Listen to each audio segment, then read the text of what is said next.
देवतुल्यायो अम्मा शक्ति। आज साध्या चंद्र का हमारा क्रमांक है 877।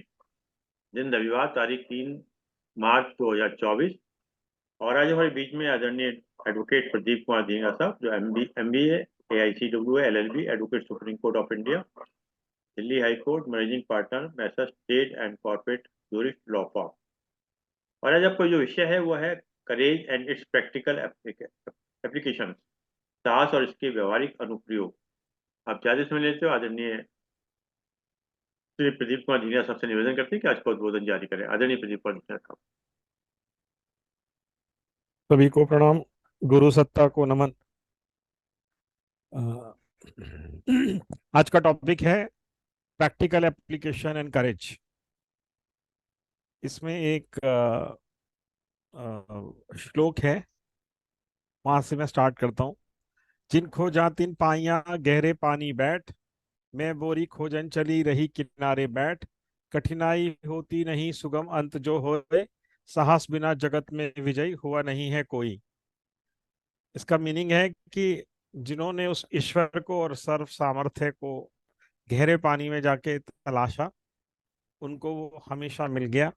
मैं बावली उसको किनारे पर बैठकर डर डर कर खोजने चली थी और कठिनाइयों से डरती रही। कठिनाइयां होती नहीं सुगम अंत जो होए। अंत में जो सुगम होता है वो सभी कठिनाइयों को ओवरराइड कर देता है, और साहस बिना जगत में विजयी हुआ नहीं है कोई।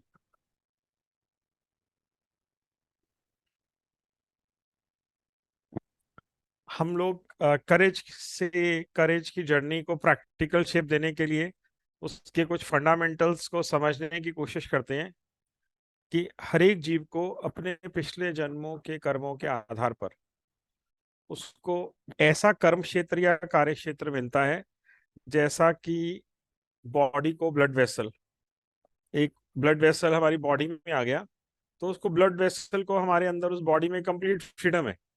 वो जहां मर्जी घूमे, माइंड से लेके ब्रेन से लेके जो मर्जी करे। बट वो ऑब्वियस है उस कर्म क्षेत्र के दायरे में पूर्व जन्म के बैगेज के आधार पे बंधा होता है।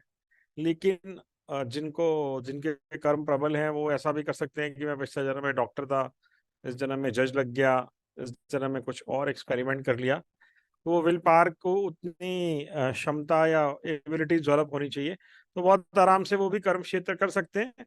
इतनी इसमें गहराई है कि मेल चाहे कि मैं नेक्स्ट बर्थ में फीमेल में बॉडी लूं, तो उस तरह का ज्ञान अवेलेबल है, तो नेक्स्ट बर्थ में वो फीमेल हो जाएगा।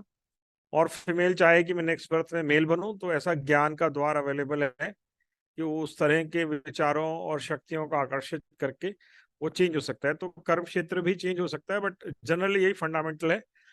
हमारे पास एक दायरा होता है जो कर्म हमारा पिछले जन्म के आधार पर हमें वहीं खींच के ले जाता है। जैसे मेरा लॉयर बनना, जो मैंने अपनी क्षमता और शक्तियों के हिसाब से सोचा था कि मैं कभी नहीं बनूंगा। कॉलेज में 2 साल में मैंने बिल्कुल एकांत में बिताए और रूल आउट करा कि कुछ भी हो, लॉ नहीं करनी मुझे। उसके बावजूद भी लीगल फील्ड मुझे खींच के ले गया। जब जीव धरती पे जन्म लेता है तो उसका प्लेस, फैमिली, पीपल, सरकमस्टांसेस, इसकी रूट्स कुछ पास्ट बर्थ में होती हैं। तो विल पावर के लिए हमारे पास हमारे गुरु ने एक सिद्धांत दिया है, स्वर्ग का आकर्षण नरक का भय, जिसको हम आगे चर्चा करेंगे। बट ये फंडामेंटल बहुत ही वाइटल है। मैं इसको एक छोटा सा एग्जांपल देख के समझाता हूँ कि क्यों वाइटल है।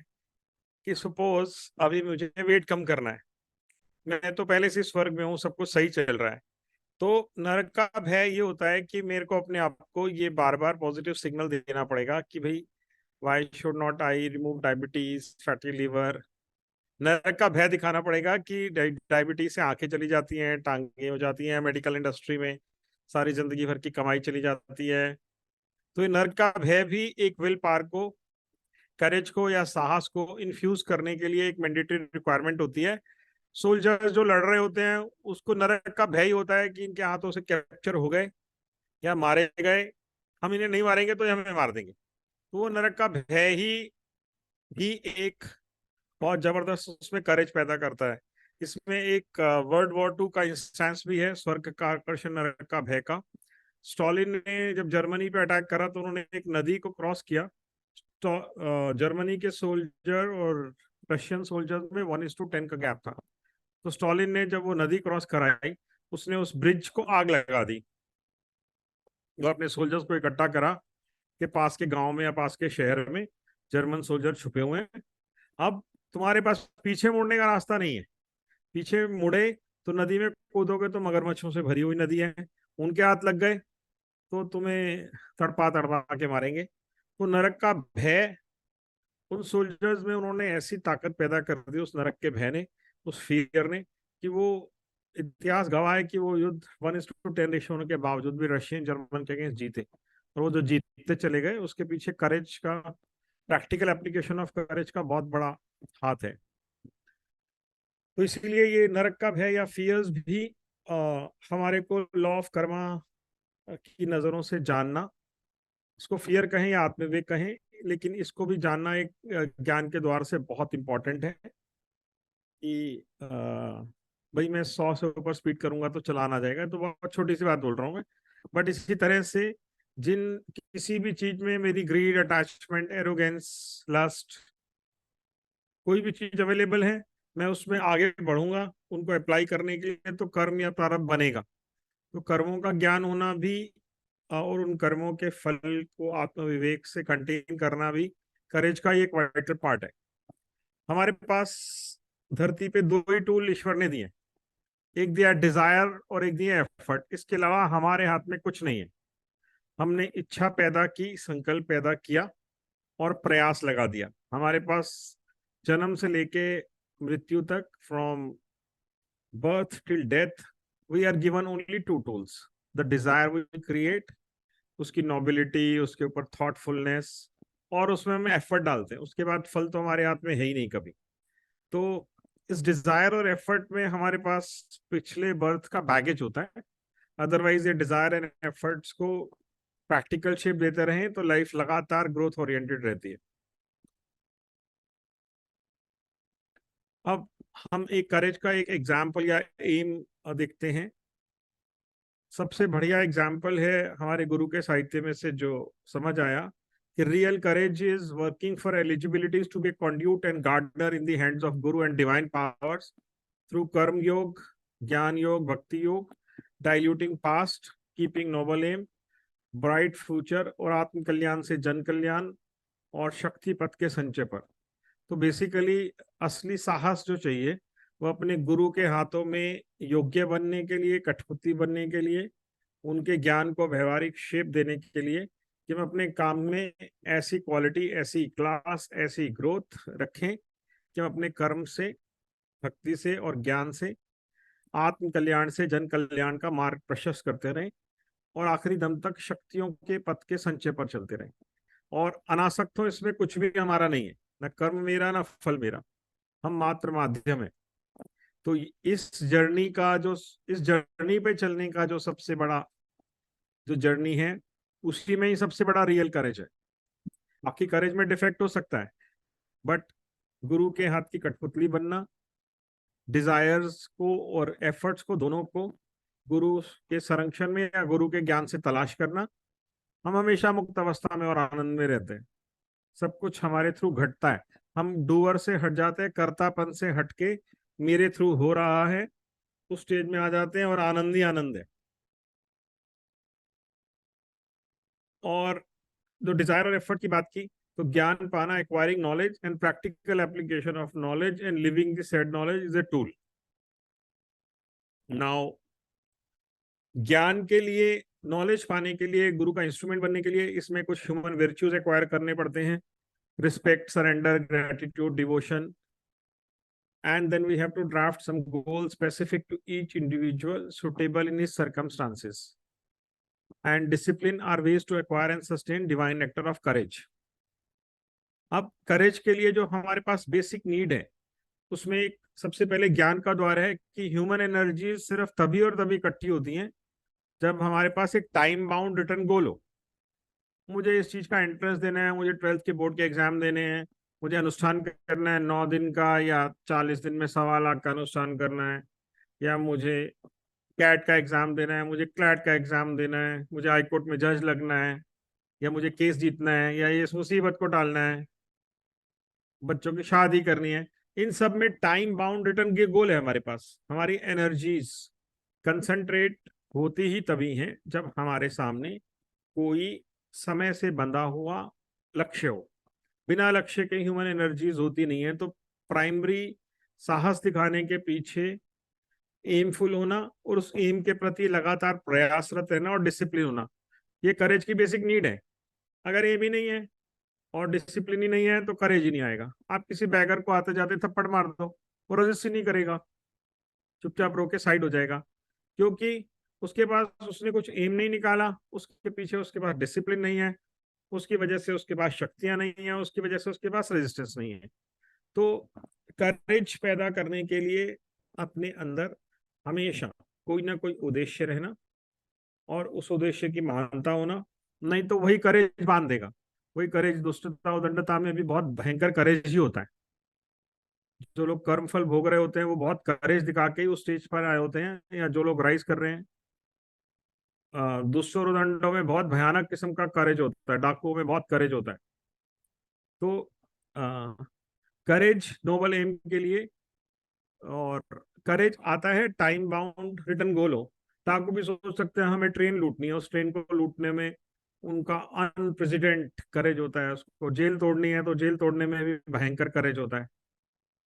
तो करेज तो ऐसा है कि वहां नहीं है, बट करेज के पीछे की नोबिलिटी ऑफ एम होना, उसके उद्देश्यों में महानता होना, विशालता होना, ये भी साथ में एक प्राइमरी कंडीशन है जिसपे हम लोग काम कर रहे हैं। अब इस करेज की जो हमारे लाइफ में प्रैक्टिकल एप्लीकेशन होती है, उसमें we have to understand from knowledge कि हमारे पास पास्ट बर्थ की एक्यूमुलेशन हैं जिनको हमें लगातार डाइल्यूट करना है। जो हमें वर्ल्डली सक्सेस मिलती है उसमें एक पास्ट बर्थ की जर्नी को अंडरस्टैंड करना और उसको भी साथ के साथ डाइल्यूट करने के लिए काम करना, और उसके बाद ग्रोथ, गोल्स, डिसिप्लिन, इन सब से हमारे हाथ में हैबिट आती है which is called divine nectar of courage. फिर हम लगातार हैबिट से काम करते हैं। अब हम उसको स्टेप बाय स्टेप प्रोसेस करते हैं कि हम इस करेज को, डिवाइन नेक्टर ऑफ करेज को या हैबिट को भाई पैदा साहब, कैसे करें। वीडियो वीडियो अब ऑफ है, वीडियो खोल लो था, वीडियो बंद है आपका, आपका वीडियो ना। हम्म, वो वीडियो बंद कैसे हो गया? थोड़ा सा दिखाई देते रहेंगे ना आप। इमेजिन ही कर रहे थे आपकी शक्ल। हम्म, अभी दिखाई देगा। अब आ गए, देखो ठीक, अब ठीक है। ठीक है सर।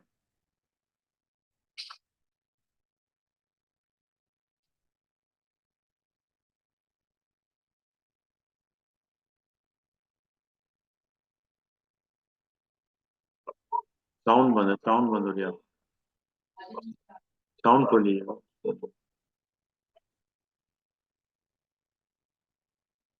ठीक।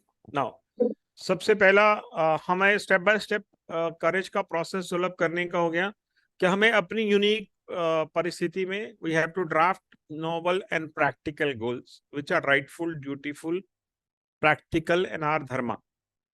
Then we have to draft a planner, take step by step in small steps. उसमें कुछ भी हो सकता है, career, education, professional skill, sports, team building, financial growth, health, family, institution, social services, spiritual growth. हर एक stage पे life के डिफरेंट डिफरेंट गोल्स होते हैं। बिना उद्देश्यों के करेज लाना बहुत ही मुश्किल काम है, क्योंकि वो जो दिखाते भी है उनका पिछले जन्मों का या पहले से ही एक्यूमुलेटेड होता है, तभी वो दिखा पाते हैं। उसके बाद इसको प्रैक्टिकल एस्पेक्ट्स देना कि अपनी परिस्थिति में बेहतरीन, बेस्ट पॉसिबल सोचना, थिंकिंग बिग, फेथ रखना, नेवर से डाई स्पिरिट रखना कि 10 बार फेल हूं तब भी करूं, अपने आप को पॉजिटिव सिग्नल देना, plan A, plan B, plan C रखना, क्वालिटी एंड एक्सीलेंस रखना काम में, ट्राइंग टिल लास्ट ब्रेथ, और उसके बाद प्रार्थना का सहारा लेना डिवाइन पावर से, रिजल्ट के लिए नहीं, मेरे प्रयासों में संपूर्णता हो, और हर एक इंटरवल पे अपने एफर्ट्स को सेलिब्रेट करना, एक्सपर्ट से गाइडेंस लेना, ग्रैटिट्यूड को डेवलप करना, और shifting from doer to happening through me as a conduit, अपने आप को कर्तापन से निकाल के कि मेरे थ्रू ये घट रहा है। इस शिफ्ट के बाद अनप्रेसिडेंट, अनपैरेलल करेज पैदा होता है। अब ये जो बात है कि डूअर से happening through me as a conduit, इसके लिए हमारे गुरु की एक बुक है कर्मयोग की रीति नहीं थी। उन्होंने बताया कि सारी फसाद की जड़ काम करने के बाद है कि हम उस रिजल्ट से आसक्त होते हैं। सब कुछ सोचो, मुझे जीतना है, मुझे 100 में से 100 मार्क्स चाहिए, मुझे केस जीतना है, मुझे घर बनाना है, मुझे ये करना है, जो सोच सकते हो उसमें विक्ट्री फेट सब कुछ डाल लो।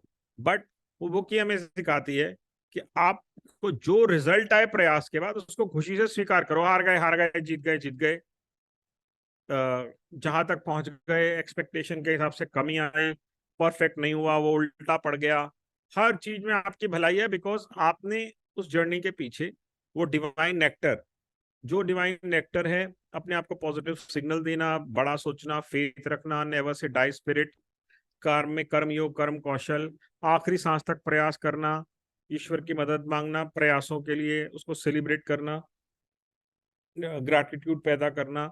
आपने वो सारे के सारे विर्च्यूज, वो सारी के सारी डिवाइन नेक्टर एक्वायर कर ली। आप उस अटेम्प्ट में या उस केस में फेल भी हो गए, बट ये जो आपने अपने अंदर ज्ञान का और हैबिट का डाल दिया, आपने 4 अटेम्प्ट लगाए सिविल कर, स्टेप बाय स्टेप हमारा प्रोसेस हो गया कि सबसे पहले हम अपने गोल्स को प्रैक्टिकल शेप देंगे जो हमारी यूनिक सिचुएशन है।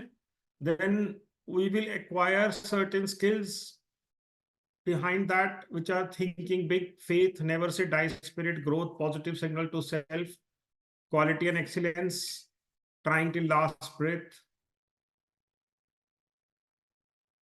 adding prayers, development of gratitude, and result से detachment and shifting from doer to happening through me as a conduit.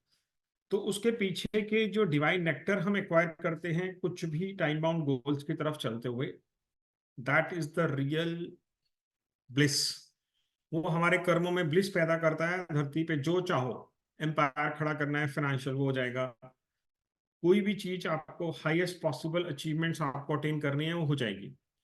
इसके बाद एक सेकंड इंपॉर्टेंट एस्पेक्ट है करेज का, सेल्फ लव, खुद से प्यार करना, और अपने ऊपर ट्रेनिंग पे, अनुष्ठान पे, अपने ऊपर अपनी एबिलिटीज को गैदर करने के लिए to deliver services and instrument of divine in nobility of him, अपने ऊपर बहुत भारी इन्वेस्टमेंट करनी पड़ती है। तो वो सेल्फ लव के ज्ञान से हो पाती है। उसके बाद हम लोग बेसिक नीड्स अपनी से ऊपर उठ के सर्वाइवल से we attain self esteem like मील का पत्थर। हमारे गुरु की बुक में एक कहानी है मील का पत्थर। उसमें एक पेज का नोट है कि मैं गंगोत्री की यात्रा पे गया तो रास्ते में कई जगह से रास्ता कट रहा था धारवी पे, तो वहां पे एक पत्थर था, उस पत्थर पे लिखा हुआ था राइट मुड़ोगे, लेफ्ट मुड़ोगे और कितने किलोमीटर और जाना है। Now that book says that कि वो मील का पत्थर सोचता है कि बस मैं तो ऐसे ही हूँ, यूजलेस हूँ, बस यहाँ पड़ा रहता हूँ, मुझे तो एक ही काम आता है, बस यहाँ पे रास्ता बताना। तो वो कहते हैं कि उसकी इंपॉर्टेंस उससे पूछो जो इंसान को उसने रास्ता दिखाया। तो हमारे करेज और विल पावर के पीछे एक ये सेल्फ लव होना, सेल्फ फेथ होना कि हमने कोई भी एक स्किल सीख लिया, कोई भी एक क्वालिटी एंड एक्सीलेंस ले ली, कुछ भी एक काम सीख लिया, छोटा बड़ा, उस काम से हम अपना जीवन यापन भी कर रहे हैं और समाज सेवा भी कर रहे हैं। तो उसी का ही प्राइड रखने की जरूरत है। नाउ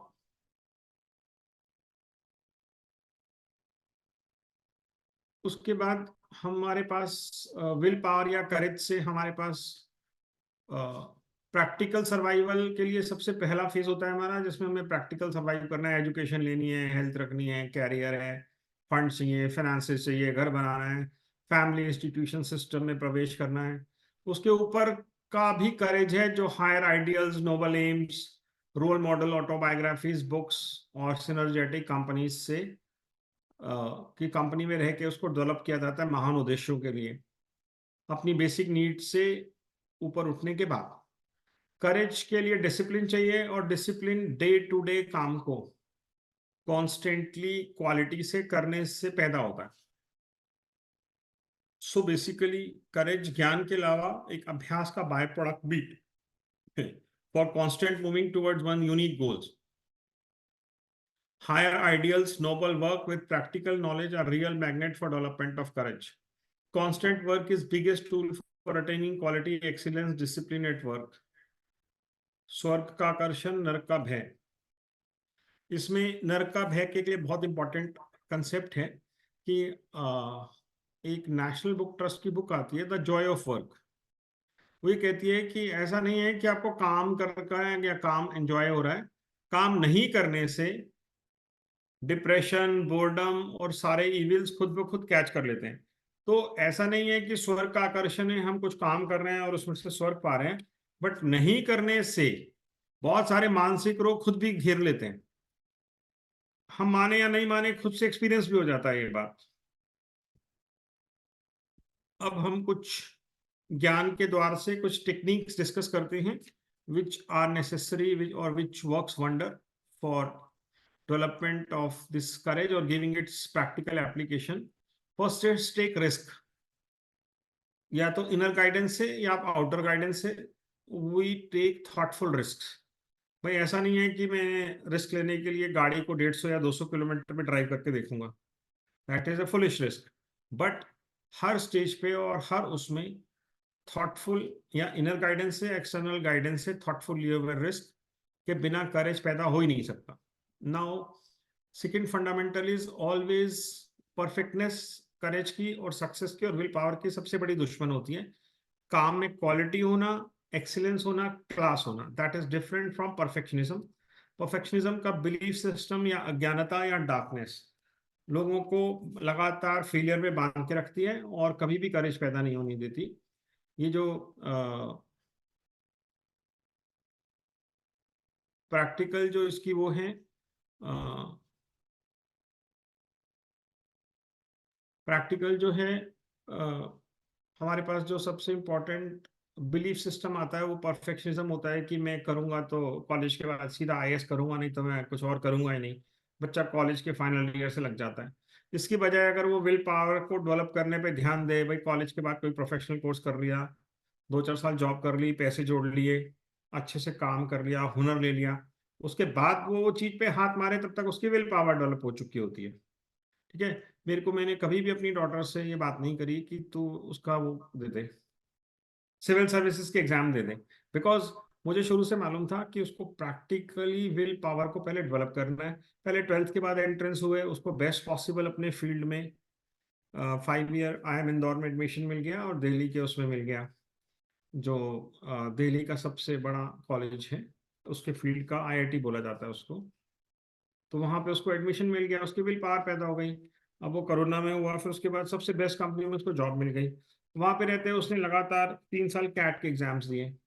अब कैट के एग्जाम दे दिए तो उसमें से उसको फर्स्ट अटेम्प्ट में IIM इंदौर मिल गया, नहीं गई, IIM कोचीकोड़ी मिल गया, IS भी मिल गया। इस बार उसका IIM लखनऊ का बहुत बढ़िया इंटरव्यू गया है। तो उसको हम systematically step by step will power को डेवलप करने दे रहे हैं।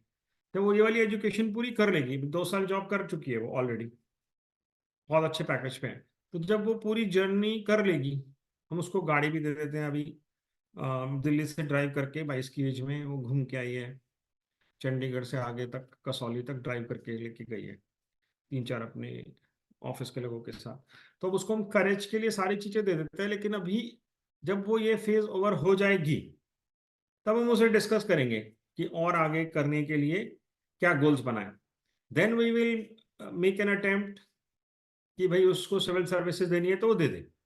तो बाय गिविंग एग्जांपल मैं सिर्फ ये बात समझाने की कोशिश कर रहा हूँ कि विल पावर या करेज छोटे छोटे स्टेप्स में बढ़ा जाता है। तो उसके लिए गाइडेंस की बहुत सख्त जरूरत होती है और परफेक्शनिज्म सबसे बड़ी दुश्मन होती है कि सीधा के सीधा हम बहुत बड़ी चीज पे बेस्ट हाथ मारते हैं। ये बिलीफ सिस्टम होता है सोशल कंडीशनिंग से या जो भी कहें अनअवेयरनेस से, बट ये ज्ञान से और अनुभव से और गाइडेंस से दूर हो जाता है। तो इसमें फंडा होता है it is more important to do than to do well. It is easy to face a difficult task than to avoid it. And definition of success is always trying something, taking feedback and getting better in small steps. अपने level को attempt मार मार के हर step पे अपने पिछले उससे थोड़ा सा बेटर हो जाना इज कॉल्ड सक्सेस। अचीवमेंट कभी सक्सेस नहीं होती है। Then fight the fear of being bony. उसके बाद खुद को constant appreciation, reward, celebration, entertainment for conscious drawings. हमारे गुरु की बुक ही है द जॉय ऑफ एंटरटेनमेंट, और इसके अलावा 8 बुक्स और है। तो एंटरटेनमेंट एक बेसिक नेसेसिटी है देन एफर्ट्स को आनंदमय बनाना, ब्यूटीफुल बनाना, कांस्टेंट पॉजिटिव सिग्नल देना, work first then anything else. Then अपने आप को लॉजिक और रीजंस के लगातार लेटर लिखते रहना। लेटर लिखना एक सबकॉन्शियस में बीज बोने जैसा होता है। नर्क का भय स्वर्ग का आकर्षण दिखाना, अपने गोल्स को लिमिट रखना।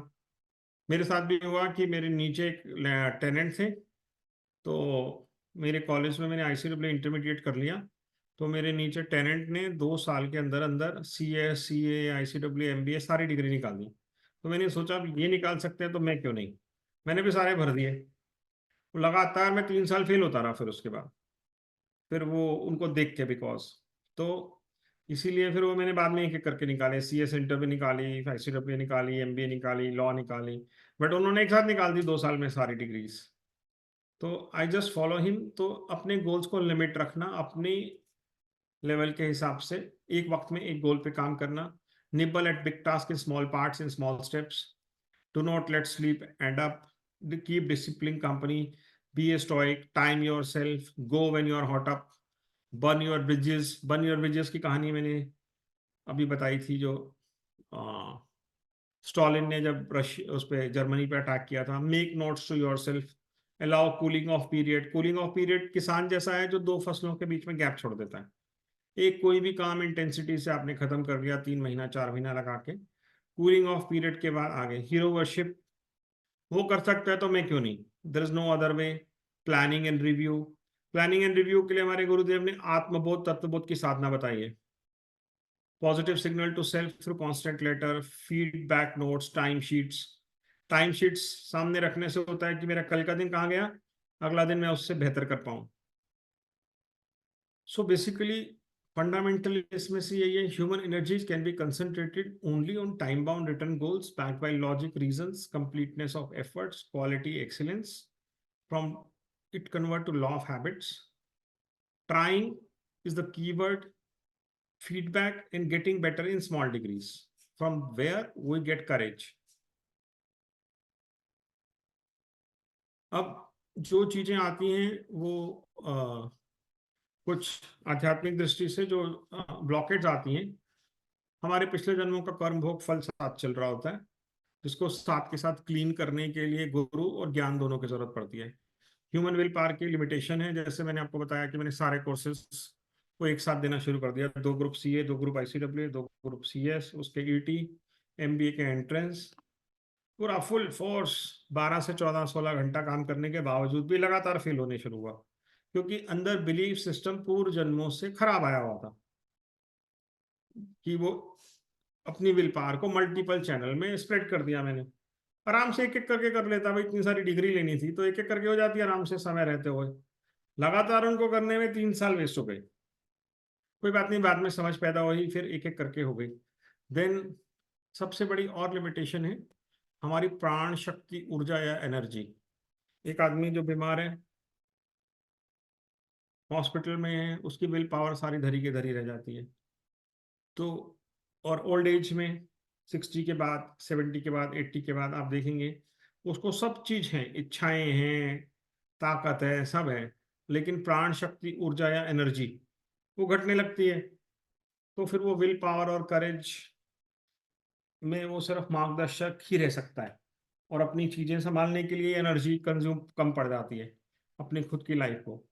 उसके बाद past erroneous beliefs, social conditioning होती है। लड़कियों को सिखा दिया कि लड़कियां ऐसा नहीं करती, वैसा नहीं करती, तो उससे आगे बढ़ती नहीं है दायरे से। हमारा तो फिर भी ठीक है, और उनको सिखा देते हैं मॉडर्न कंट्रीज में फीमेल्स को, और सिखा देते हैं कि भाई you are here to serve males. तो उनकी कुरान पढ़ा देंगे, उनको सोशल कंडीशनिंग उनके दिमाग में वैसी हो जाती है कि उस बिलीफ को तोड़ ही नहीं पाती। अब इसके अलावा हमारी करेज या विल पावर में बहुत बड़ी चेंज है। Aimlessness, greed, attachment, lust, arrogance, anger. कभी भी किसी इंसान ने दिखाया, बहुत करेज दिखाया, चलो जी मैं सरकारी नौकरी पे लग गया, उसके बाद उसने ब्राइब का पूरा झंडा फाड़ दिया ग्रीड से, एरोगेंस से। कर्मफुल पकड़ लेते हैं, एक दिन अरेस्ट हो जाता है, उसके बाद 10 साल उसके वहां निकल जाते हैं। तो करेज जो उसने वहां दिखाया, उसकी एम डिफेक्टिव थे, अभी भी उसको करेज निकाल सकता है, लेकिन अब प्रायश्चित विधान में करेज चाहिए, वाल्मीकि जैसा कि जंगल में मैंने डाकू काटे तो फिर मेरे को आश्रम बना के प्रायश्चित करना, तो फिर वो प्रायश्चित में कर्म चाहिए होता है। लेकिन ये ऑब्स्टेकल्स हैं करेज के, करेज को कांस्टेंट नहीं रख पाते। 4 दिन की चांदनी फिर अंधेरी रात हो जाती है। अगर आपने करेज दिखाया, चेतना में दुष्संस्कार मूड उठ के भरे हुए हैं, आदमी के पास पैसा आ गया, उसने 10 जगह जनानियां बांध ली, प्रोस्टिट्यूशन में चला गया, तो करेज फट के कहीं ना कहीं सामने आ जाता है। मैं ढाका में किसी को रिप्लेस किया मैंने, असिस्टेंट चीफ फाइनेंशियल कंट्रोलर को। वहाँ पे उसके पास बहुत मोटी सैलरी होगी, वहाँ पे 100-150 करोड़ का टर्नओवर था, पूरा उसका राजा था। वो जिस कंट्री में जाता था वहीं जाके इवेंचुअली वही ढूंढ लेता था prostitutes. One one fine day पूरे के पूरे ऑफिस के कंप्यूटर क्रैश कर गए कि वो साइट में अटैच हुआ। फिर ऊपर से मैनेजमेंट को पता चला, फिर उसको निकाला, नौकरी से निकाला। तो इवेंचुअली करेज तो था ही उसमें, बट करेज इफेक्टिव था, एमलेसनेस थी, नोबिलिटी नहीं थी। पूरी जिंदगी उसके बाद उसका फल भोग रहा होगा। इसलिए ये सब चीजें करेज के आड़े आती हैं। हैवी डेट्स हो कार्मिक, तो वो कार्मिक डेट्स को क्लीन करने में ही करेज चाहिए होता है। असली करेज होता है प्योरिटी डिविनिटी साथ के साथ, नोबिलिटी ऑफ एम को साथ के साथ में आइडेंटिफाई करके पाते रहना, और शक्ति पथ के संचय पर चलना, और शक्ति पथ के संचय का सेल्फ रिफाइनमेंट से सोशल कॉजेस पे यूज करना, आत्म कल्याण से जन कल्याण।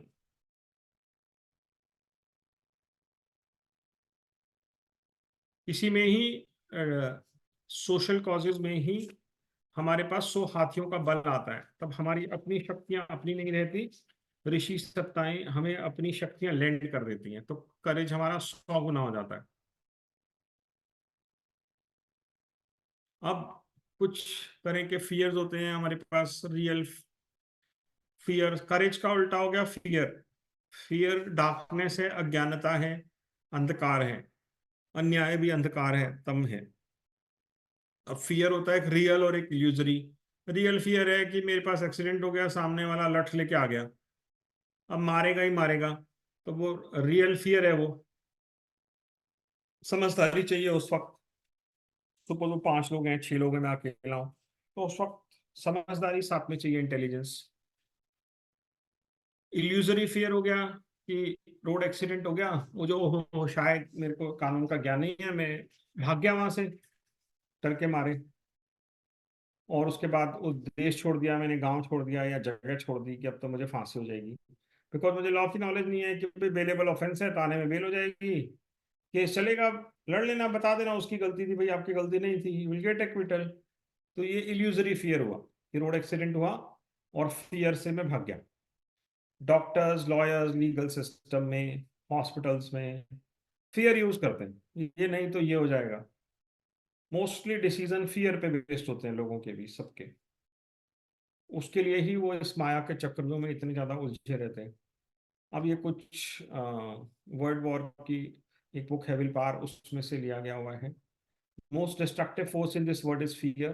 Almost all the failure and almost all crime can be traced to one form other of most prevalent evil. Fear is father of doubt, and doubt is mother of success. It shows itself as many forms: physical fear, which is part of animal inheritance, to subtle and dangerous form, which attack our mental level and sap our strength to its very foundation. और जो fear है वो disguises में आता है, मतलब कोई जामा छल कपट पहन के आता है। माँ बाप डराएंगे बेटे को या बेटी को, अरे अरे ये ऐसे मत कर, नहीं तो ये हो जाएगा वो हो जाएगा, या रिश्तेदार डरा देंगे, राइट।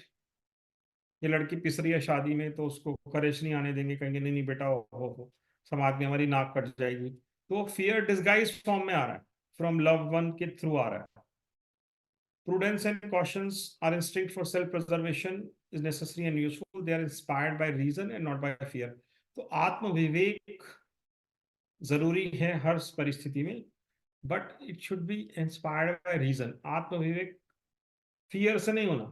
मेरा किसी से गाड़ी टकरा गई, अब मुझ में आत्म विवेक है यार, जरा सी लगी है, मेरा 1000 रुपए में काम हो जाएगा, मैं डेंट पेंट करा लूंगा, अब मैं इससे लड़ूंगा या इसके पीछे जाऊंगा, केस कराऊंगा, उसमें मेरा 1 लाख रुपए का समय बर्बाद हो जाएगा, राइट। तो ये हो गया, I am not govern by fear, मैं उससे डर के भी डिसीजन नहीं ले रहा हूँ कि मेरे से पावरफुल है, इनजस्टिस हो गया तो मैं अपने रीजन लॉजिक से दे रहा हूँ, क्योंकि मुझे मेरे समय की वैल्यू, और जो घटना घट गई दूसरी साइड गलत है, प्योरली गलत है, वो ड्रिंक है, कुछ भी कर रखा है उसने, बट देन एक तो मैं फियर से गवर्न हो गया कि चलो मैं इसको जाने दो, नहीं तो मुझे मार देगा या नुकसान पहुंचा देगा। दूसरा मैं रीजन से गवर्न हो गया। So cautions and precautions all are necessary, but उसकी जो कॉल लेनी है वो रीजन से होनी चाहिए, लॉजिक से होनी चाहिए, फियर से गवर्न नहीं होनी चाहिए। Fear cripple and destroy, doesn't help.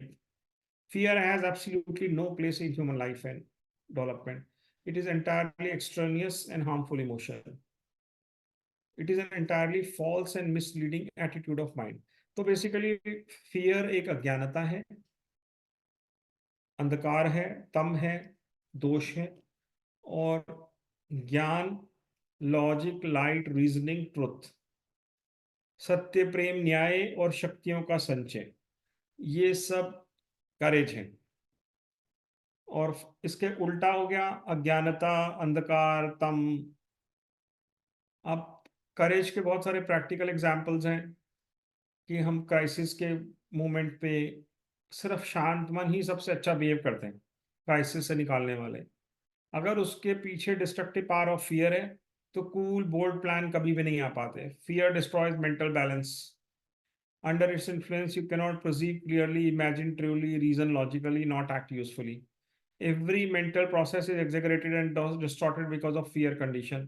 In intense physical fear, every bodily process is inhibited and disharmonized. Heart beats irregularly, blood flows, breathing calms, difficulty, concentrated, effective action almost become impossible. हमारे सामने example हैं सिख गुरुओं के। उनको पता था औरंगजेब उसके ऊपर अत्याचार करेगा, उन्होंने कश्मीरी पंडितों को बोल दिया कि जाओ उनको बोलो कि हमारे इन गुरु को बदल दो। ठीक है। अब भगवत गीता पढ़ी हो तो उनको पता होता है कि भाई मेरे को पूरे समाज का कल्याण करना है, उस समाज के अंदर करेज नाम का डिवाइन नेक्टर फैलाना है, उनको फियरलेस बनाना है। अब फियरलेस के लिए मुझे शरीर की आहुति देनी है, मेरी आत्मा शाश्वत है, मैं नया जन्म ले लूंगा। तो औरंगजेब के सामने आके बैठ गए, औरंगजेब ने गला काट दिया, उसमें पिसा दिया, ये कर दिया, वो कर दिया। अब रिजल्ट, पूरे जन जन में आग लग गई, जन जन हथियार लेके खड़ा हो गया। भाई उसके बाद वही औरंगजेब हारा ही उन्हीं लोगों से ही, जो भी उसने अत्याचार करा। तो वो समाज को जगाने के लिए उनको ज्ञान था, या भगत सिंह ने पार्लियामेंट में बम फेंका तो उसको ज्ञान था कि मैं आत्मा हूं, मैं शाश्वत हूँ, जो ये जन जन मेरा सोया हुआ है इसको जगाने के लिए मुझे अपनी आहुति देनी पड़ेगी इस शरीर की, मैं नया जन्म लेके दोबारा आ जाऊंगा धरती पे। तो वो जो है वो ज्ञान की वजह से उस कदर है कि वो किसी भी हद तक शरीर से टॉर्चर सहन करना और किसी भी हद तक फियरलेस हो जाना।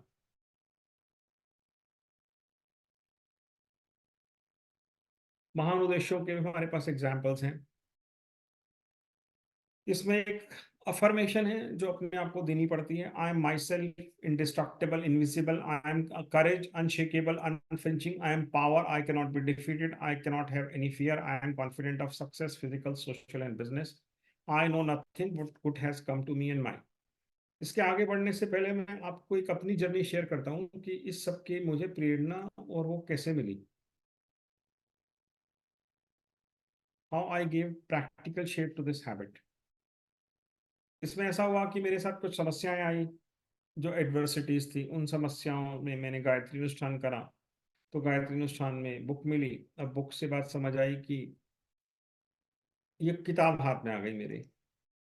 तो मैंने जो इस किताब का नाम है तेजस्विता, मनस्विता, प्रखरता, वांग्मय नंबर 57।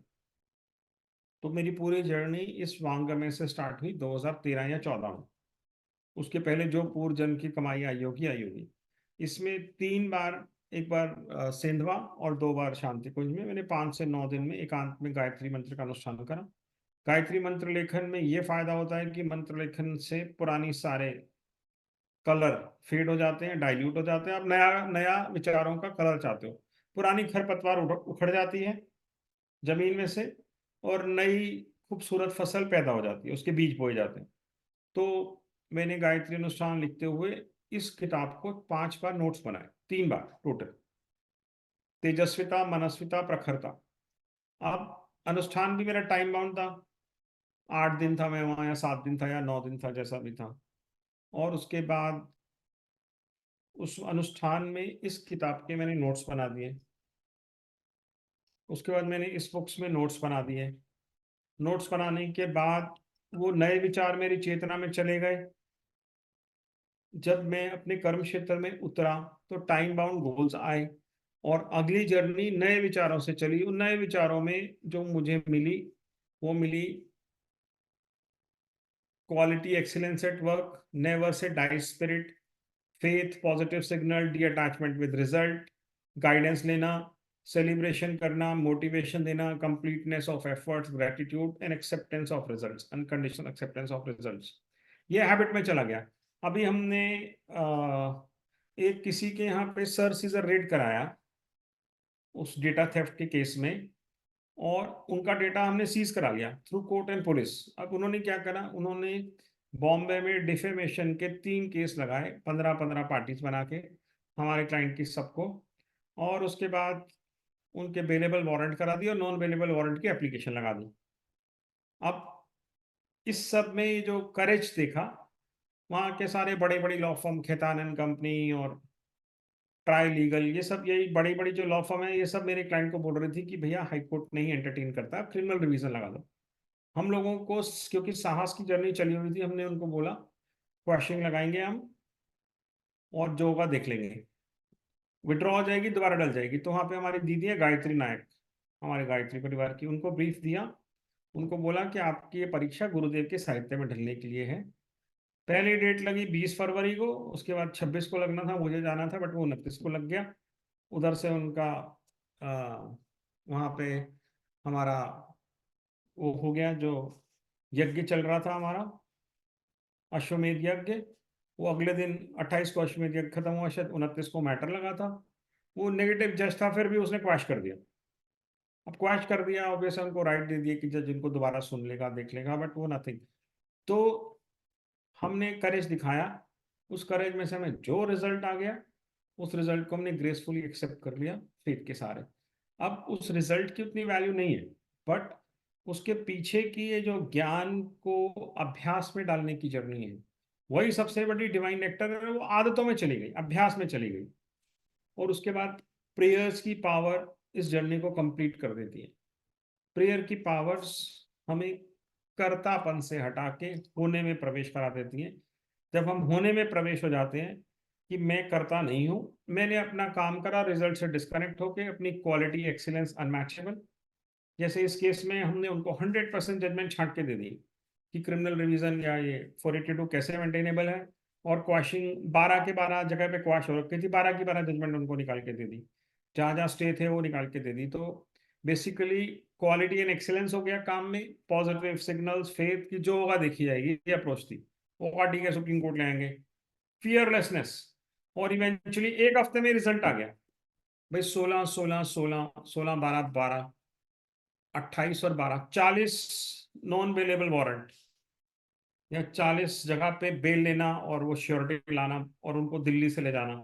कितना मैसिव काम था, एक झटके में और एक केस में और एक हफ्ते में सारा के सारा हो गया। अब ये जो अचीवमेंट है, ये गुरु के साहित्य को प्रैक्टिकल शेप देने से आई। भाई मेरी परिस्थिति में ये करेज था, मैंने इसको डेवलप करा अनुष्ठान करके गायत्री का, और उन विचारों को 3-3 बार पढ़ा और अपने आप अभ्यास में आ गया। उसमें सबसे इंपॉर्टेंट रहा रिजल्ट से अनासक्त रहना और आखिरी सांस तक करना। चैप्टर 6 तेजस्विता मनस्विता में एक पेज है जो ये बताता है कि जो बॉक्सर आखिरी चोट मारने को रेडी रहता है, उसको कभी हराया नहीं जा सकता। तो इसलिए हर समस्या में हम लोग वही गुरु के सिद्धांत को यूज करते हैं। वो अभ्यास में चला गया बिलीफ सिस्टम। अब उसकी क्लाइंट का भाग्य रहता है तो उसकी सक्सेस दूसरे लॉयर्स से 100 गुना सक्सेस रहती है, बट क्लाइंट का भाग्य प्रबल है, रिजल्ट हमारा नहीं। हम रिजल्ट से अटैच हैं, कर्तापन निकाल चुके हैं, बट फिर भी मिरेकल्स की दुनिया है ये। हमारे यहाँ भी जो दूसरे लॉयर मना करते हैं नहीं हो सकता, उसको हम लोग रोज होते हुए देखते हैं, और ये सब गुरु कृपा है सिर्फ। तो मैंने प्रैक्टिकल शेप के एग्जाम्पल बताए कुछ कि मैंने उसको कैसे पाया या कैसे डेवलप करा। अब फियर को ज्ञान या नॉलेज से कराया जाता है। In employment there is a fear of losing. In enjoyment, fear of disease. In social position, fear of falling. In wealth, fear of losing it. In beauty, fear of old age. In honor, there is a fear of emulation. In power, fear of foes. In virtues, fear of traducers. In body, there is a fear of death. Renunciation of work as karta and renunciation of result. Renunciation of results. Treating oneself as conduit and gardener for duties and dharma. Overcome all fears. अपना कर्म करते हुए इस ज्ञान को अभ्यास में डाल देना कि मैं मात्र एक निमित्त हूं और अपने सिर्फ धर्म और कर्तव्य को अपनी पूरी क्षमताओं से बढ़िया से निभा रहा हूं। न फल मेरा ना कर्म मेरा, बस हम लोग अपनी फियर से मुक्त हो जाते हैं। अब ये फियर नेगेटिव इमोशन है, वीकनेस एमलेसनेस से गवर्न होता है। हमारे गुरुदेव ने एक बुक लिखी है न्याय विशेषांक, मई 1942, अखंड ज्योति। उसमें ये बताया है कि धरती का सबसे भारी पाप वीकनेस है। काम, क्रोध, लोभ, मोह, अहंकार, मर्डर से लेके कोई रेप से लेके उनसे भी बड़ा पाप है वीक हो जाना। वीक होता है आदमी एमलेसनेस से, तो वीक हो जाना धरती का सबसे बड़ा पाप है। छल कपट, अन्याय, अनीति, अत्याचार या उसको एक्सप्लॉइट करने वाला 7 समुंदर पार से भी उस तक पहुंच के रहेगा।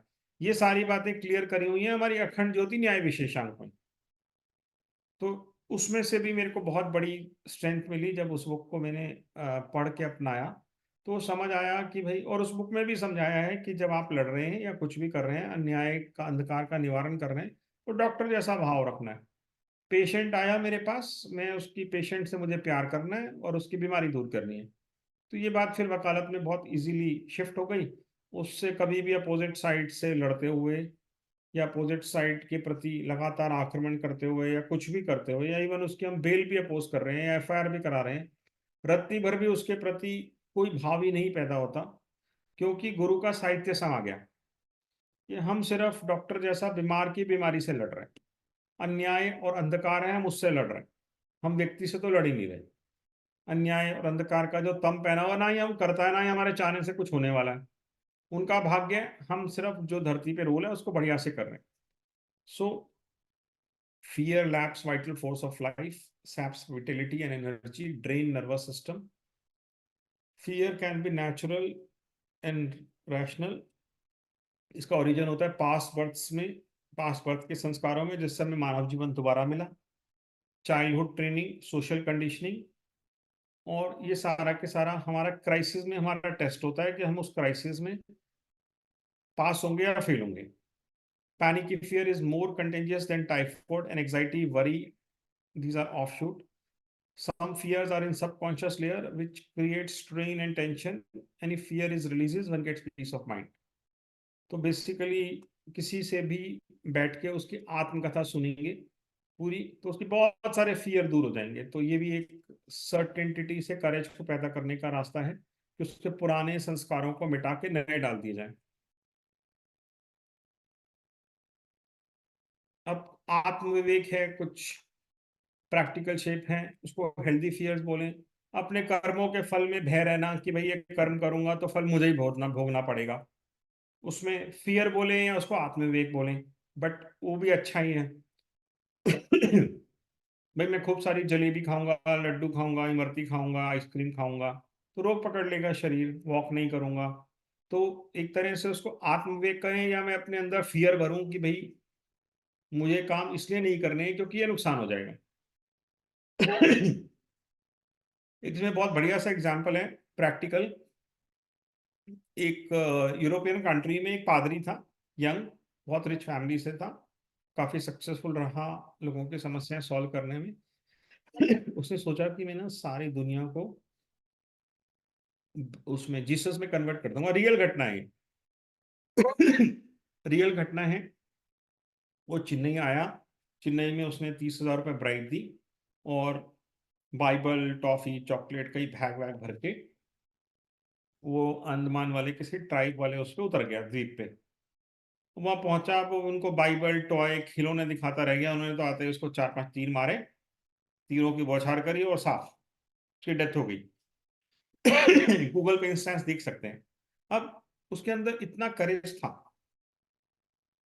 कि वो और फेथ था, सब कुछ था उसके अंदर, करेज भी था, फेथ भी था कि वो वहां तक चला गया कि मैं उसको जीसस कन्वर्ट कर दूंगा, क्रिस कन्वर्ट कर दूंगा उनको, आदिवासियों को, ह्यूमन ही तो है। लेकिन आत्मविवेक चला गया कि भाई वो तो वैसे ही गवर्न होंगे ना जो उनके मेंटल साइट है। If they are trained, he fail to think कि वो कैसा सोचते हैं।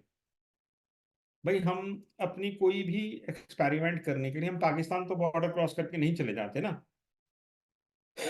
हमें धरती का भला करना है तो हम पाकिस्तान में जाके तो नहीं करते ना, क्योंकि हमें आत्मविवेक है कि भाई दे आर कंडीशनड और they are governed by certain belief system which may not be right, तो वो डू नॉट क्रॉस बॉर्डर। तो इसलिए हमारे को इसमें आत्मविवेक, सावधानी और सुरक्षा का एक बहुत बड़ा रोल होता है कि करेज होना बहुत अच्छी बात है, लेकिन करेज के साथ आत्मविवेक। और रॉ स्टेज पे, और जब तक स्पिरिचुअली इंसान एनलाइटन नहीं हो जाए तो उसका आत्मविवेक उसको डर दिखा के डराया जाता है। भाई पहाड़ी पे गाड़ी तेज चलाई तो गाड़ी उलट जाएगी, अब ये बात बतानी पड़ती है। अब ये नहीं है कि उसको, उसमें आत्मविवेक बच्चे में या यंग ब्लड में नहीं आ सकता, तो उसको डर ही दिखाना पड़ता है कि हड्डी टूट जाएगी और ये हो जाएगा वो हो जाएगा जो भी है। तो ये भी एक करेज का बहुत बड़ा वाइटल है, सावधानी और सुरक्षा करेज की जर्नी का बहुत बड़ा पार्ट है। तो करेज को हम खुला नहीं छोड़ सकते, खुले सांड की तरह, कि भाई उसको आत्मविवेक की लगाम उसमें बहुत जरूरी है। तो हेल्थ के फियर, इनर फियर ऑफ, अब मैं शराब पीऊंगा तो हेल्थ खराब होगी, तो inner fear of bad karma, fear of spoiling health for taste bud, fear of wasting time, fear of failing, losing, fear of sins, vices, degradation, external health fears, police authorities, senior discipline, obeying law, bad reputation of evil deeds, failing in exams. Psychologists say there cannot be stage of fearlessness. Fear is a result of some past injury, discomfort, pain, suffering, heredity, or social conditioning. Sage knowing Brahma has no fears. जिस इंसान को ईश्वर पे पूरी तरह विश्वास आ गया, सिर्फ उसी के अंदर फियर नहीं होता, बाकी सब में फियर होता है। फियर होता है जब तक ड्यूअलिटी है, मतलब मैं और ब्रह्म अलग हैं, तब तक फियर साथ में रहेगा। जब मैं और ब्रह्म एक हो गए तभी फियर जाता है पूरा। Courage of soldiers or dacat is tamasic in nature. It is brutal, born of ferocities, hatred, jealousy. Sattvic courage is born from wisdom and intellectual. Fear exists to glorify courage. Goodness is valued when bad exists. So fear of harming others, polluting karma, fear of eating unhealthy, spoiling health, fear of jumping from height and fracture, fear of drowning in river, sea, water ponds, a healthy fear. भाई इतने लोग हैं वो सोचते हैं कि ये तो मेरे अंदर बहुत करेज है और ये मैं गंगा नदी को क्रॉस कर जाऊंगा। हम सैकड़ों एग्जाम्पल देखते हैं। तो वो उठते हैं और उस तेज धार में कूद पड़ते हैं। अब उसमें उनकी आत्मविवेक या फियर डालना मिसिंग है कि भैया वो जो गंगा का करंट है उसके अंदर लूप बनते हैं, लूप होते हैं, वो तेरी फोर्स से ज्यादा फोर्स है, वहां पे डूब जाएगा। तो वो फियर होना भी अच्छी बात है उस तरह के आत्मविवेक से पैदा हुए। तो वो करेज हो गया उस इंसान में जो गंगा नदी में कूदा कि मैं क्रॉस कर जाऊंगा। हो सकता है क्रॉस कर भी जाए, हम नहीं कह रहे हैं, भाई सोल्जर्स हैं, जब वो इमरजेंसी आती है तो क्रॉस करके जाते ही हैं उस पार। बट अब एक सामान्य आदमी गंगा नदी में कूद रहा है करेज दिखा के, तो सात्विक करेज नहीं है। सात्विक करेज विजडम से आता है। सात्विक करेज मान के चलता है कि मैं डूब भी सकता हूँ। तो नोबल एम क्या है इसमें? तामसिक करेज ही है। तो fear of harming others, polluting, fear of degrading acts, and losing eligibility before divine powers. हम लोग भी फियर रखते हैं कि भाई कोई भी काम करते हुए कहीं मैं अपने गुरु के समक्ष अपनी योग्यता तो नहीं गंवा रहा हूँ। आत्मविवेक कहें उसको, हम जो भी कहें, बट ऑब्वियस है वो भी हेल्दी है। हम लोगों के लिए ये हेल्दी है कुछ भी काम करते हुए या डिसीजन लेते हुए कि मैं गुरु के सामने, अभी मेरे पास एक ब्रीफ आया जिसमें मुझे मेरे क्लाइंट के अगेंस्ट काम करना था, बहुत मोटे पैसे थे, लंदन में आर्बिट्रेशन था। ठीक है, तो मेरे क्लाइंट की, एक्स क्लाइंट की मेरे पास सारी डिटेल इंफॉर्मेशन थी।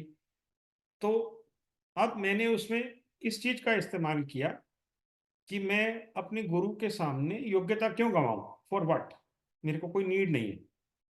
तो फिर मेरे को उससे पैदा होने वाले कर्म फल भोग से, मैं कर्म भोग चक्र से अपने आप बच गया, क्योंकि मैंने निर्णय लेते हुए आत्मविवेक का सहारा लिया। मैंने उसको हार्ड कोर मना कर दिया। उसने बहुत कोशिश की, 8 अटेम्प्ट मारे, फिर मैंने इवेंचुअली मेल बना के डाल दी उसको भी, नथिंग डूइंग, मैं अपने कर्मा पॉल्यूट नहीं कर सकता 50 के बाद की एज में। तो अब इसमें भी साहस चाहिए। उसके बाद जो करेज है ये ज्ञान से भी आता है हमें। जैसे रोड एक्सीडेंट का मैंने एग्जांपल दिया, there is a road accident, आदमी भाग गया, उसको देश छोड़ दिया, शहर छोड़ दिया, उसको ज्ञान होता कि भाई बेल हो जाती है और एक्विटल हो जाएगा, 2-4 साल केस लग के सेटलमेंट हो जाएगी तो क्वैश हो जाएगा। उसके बाद और फिर दूसरा अध्यात्म पे ज्ञान होता, तो भाई एक्सीडेंट हो गया, पिछले जन्म का कर्म था, प्रायश्चित विधान में वाल्मीकि की तरह हम पुण्य पुण्य जोड़ेंगे तो वो कर्म भोग नष्ट हो जाएगा, तो दुनिया में किसी की मजाल ही नहीं है कि हमारे ऊपर वो आ जाए। और फिर कुछ किया है तो हम साहस से उसका दंड भोग लेंगे। ये सारी बातें वांग्मय नंबर 57 तेजस्विता मनस्विता प्रकृता में लिखी हुई है। बट फिर भी साहस चाहिए। गलती हो गई, उसका प्रायश्चित करने का साहस होना चाहिए। गलती तो जिंदगी भर होंगी, पूर्व जन्मों के कर्मों के आधार पे होंगी, उसमें फियर करने की जरूरत नहीं है। उस गलती हो गई, कर्म भोग ने पकड़ लिया, तो भी प्रायश्चित के मार्ग लिखा हुआ है ज्ञान से। तो मैं आप what I am telling is knowledge, knowledge is again root cause for courage. गलती हो गई, रोड एक्सीडेंट हो गया, किसी का मर्डर हो गया, वाल्मीकि से उसने 100 लोगों के हाथ पैर काट डाले, उनकी हत्याएं कर दी, उसमें भी करेज था। फिर प्रायश्चित करने में भी करेज दिखाया।